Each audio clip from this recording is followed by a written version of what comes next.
তুই ঘুমিয়ে পড়। হতাশা, চারদিকে হতাশা। তমেজ কি পারবে কাল ইলিশ মাছ নিয়ে আসতে? সে চিন্তা তমেজকে ঘুমাতে দিল না। সে সকালে উঠেই মহাজনের বাড়িতে গিয়ে হাজির।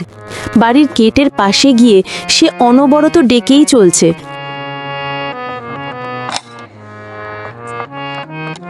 মহাজন আছেন কি? একটু দয়া করে যদি বাহিরে আসতেন। সালাম নিবেন মহাজন, আমার একটা কাজ চাই, খুব দরকার কাজে। এত সাত সকালে ডাকডাকি ভালো লাগে? শোন, কাজ তো আছে, তবে রোজ টাকায় হবে না, 7 দিন পরেই একবারে দিব। রাজি? ঠিক আছে মহাজন, তবে সামান্য আগাম দিলে চাল ডাল কিনতে পারতাম। আগে কাম কর, পরে দেখা যাবে। বাগানে গিয়ে গাছ কাটা শুরু কর। মহাজনের কথা একটু আলোর মুখ দেখতে পায়, কিন্তু তার মেয়ের জন্য সে কি পারবে আজ ইলিশ মাছ কিনতে? আজ তো অনেকটা কাজ করলাম, মহাজন যদি কিছু টাকা দিত ভালো হতো, আর যদি না দেয় তাহলে বাড়িতে ফিরে যেতে হবে। কিন্তু মেয়েকে কি জবাব দেব? আজ যে মেয়ের কাছে মুখ দেখাতে পারবো না। মেয়ে একটা ইলিশ মাছ খেতে চাইছে, অথচ সেই মাছ কেনার ক্ষমতা আমার নেই। লজ্জা লাগে এই জীবন নিয়ে। আল্লাহ, তুমি দয়া করো। মা মেয়ে দুজনেই বাড়ির উঠানে তমিজ মিয়ার পথপানে চেয়ে আছে। মেয়ে অপেক্ষা করছে তার বাবা কখন ইলিশ মাছ নিয়ে আসবে আর সে দেখবে, কিন্তু অপেক্ষার প্রহর যে কাটতেই যায় না। মা, আমি আজ স্বপ্নে দেখেছি বাবা ইলিশ মাছ নিয়ে এসেছে। তোর কথায় না হেসে থাকতে পারলাম না। স্বপ্নে যা দেখা যায় বাস্তবে তার উল্টো হয় মা। তাহলে কি বাবা আজও ইলিশ মাছ আনবে না? মা, আমার শরীরটা গরম লাগছে, মাথা ঘুরছে, মনে হয় জ্বর এসেছে। উফ, ঠিক তো, তোর শরীরে মনে হয় জ্বর এসেছে। ঘরে গিয়ে শুয়ে পড় মা। মেয়ের শরীরে প্রচণ্ড জ্বর, মেয়ের জ্বরের প্রকোপে কাতরাচ্ছে, আর বাবা তমিজ মিয়া সারাদিন কাজ শেষে একটু খেতে বসেছে।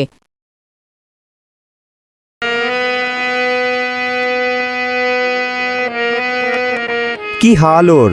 আমি তো আজ খুব করে মহাজনকে বললাম আমায় কিছু টাকা দিতে, কিন্তু সে তো নাছোড় বান্দা। আগে কাজ, তারপর টাকা।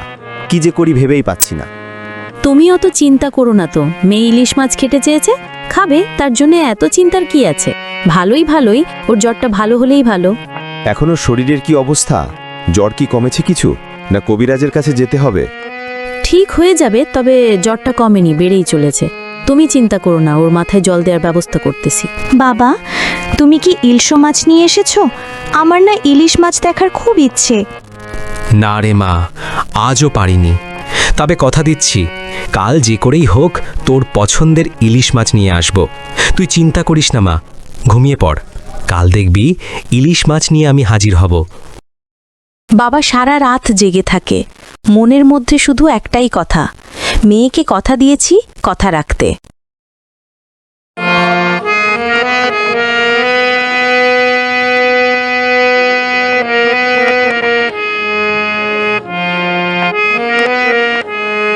এ তো নিশ্চয়ই ইলিশ মাছ হবে।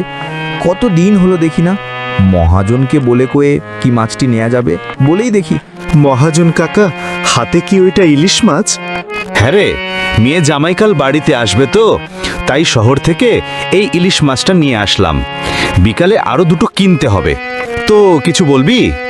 চাচা যদি কিছু মনে না করতেন, মানে আমাকে কি একটা ইলিশ মাছ দেয়া যায়? মানে আমার কাজের দাম থেকে কেটে নিতেন। আমাকে কি মাছ ব্যবসায়ী মনে হয়? তুই আমার চোখের সামনে থেকে চলে যা। আমার মেয়ের জামার জন্য মাছ কিনে আনলাম, আর ও কিনা বলে ওকে দিতে হবে। যা এখান থেকে। মহাজন চলে যায়, কিন্তু তমিজ মিয়া লজ্জায় রাগে অভিমানে যেন আকাশ ভেঙে পড়ে মাথায়। সে কিছুক্ষণ সেখানে দাঁড়িয়ে থাকে, মনে হচ্ছিল পায়ে কোনো শক্তি নেই। তমিজ মিয়া ধীরে ধীরে একটা নিরিবিলি জায়গায় গিয়ে বসে পড়ে। আজ যে সে মেয়েকে কথা দিয়েছে, যে করেই হোক সে ইলিশ মাছ বাড়িতে নিয়ে যাবে। ইলিশ মাছ ছাড়া সে কোনোভাবেই আজ বাড়িতে যাবে না। তমিজ মিয়ার মাথায় একটা খুব বুদ্ধি আসলো। সে ভাবল, মহাজনের বাড়ির সকল কিছুই সে জানে, প্রয়োজনে সে ইলিশ মাছটি চুরি করবে। মহাজনের অনেক টাকা, একটা মাছ না থাকলে তার কিছুই হবে না। তমিজ মিয়া চুরির সিদ্ধান্ত নিয়ে অপেক্ষা করতে থাকলো রাত হবার, কারণ রাত হলো চুরি করার উত্তম সময়। অপেক্ষার পালা শেষ। তমিজ এবার ধীরে ধীরে গাছবাগানের ভেতর দিয়ে এগুতে থাকে, কারণ রান্নাঘরটা গাছবাগানের পাশেই। তমিজ রান্নাঘরে ঢুকে মাছ নিয়ে ডাইনিং রুম দিয়ে আসতে কুকুরের ঘেউ ঘেউ শব্দে তমিজ মিয়া ধরা পড়ে। পরের দিন তমিজ মিয়ার বিচার। সবাই হইচের করছে, কেউ কেউ তমিজ মিয়াকে মারতে আসতেছে, কিন্তু তার ছোট মেয়েটি তার পাশে দাঁড়ানো। আমি চুরি করিনি মহাজন, আমি শুধু আমার মেয়েকে কথা দিয়েছিলাম ইলিশ মাছ খাওয়াবো, আপনি দিতে চাননি, তাই এই ভুলটা করেছি। আমাকে সবাই ক্ষমা করে দিবেন। অনেক দিন হলো মেয়েকে কথা দিয়ে আসছিলাম ইলিশ মাছ খাওয়াবো, কিন্তু কেনার কোনো সামর্থ্য নেই, তাই এই ভুল করেছি। সবাই আমাকে ক্ষমা করে দিন।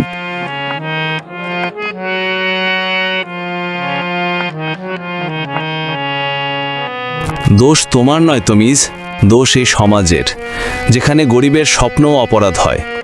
তুমি কোনো ভুল করনি তামিজ মিয়া, আমরা লজ্জিত জাতি।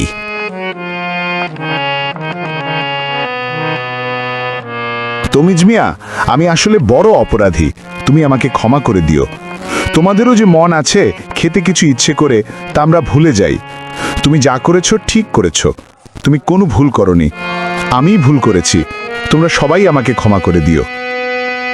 বাবা, ইলিশ মাছ দেখতে চাওয়া যে এত বড় অপরাধ তা আমি জানতাম না। জানলে তোমায় কখনো এমন ইলিশ মাছের কথা বলতাম না।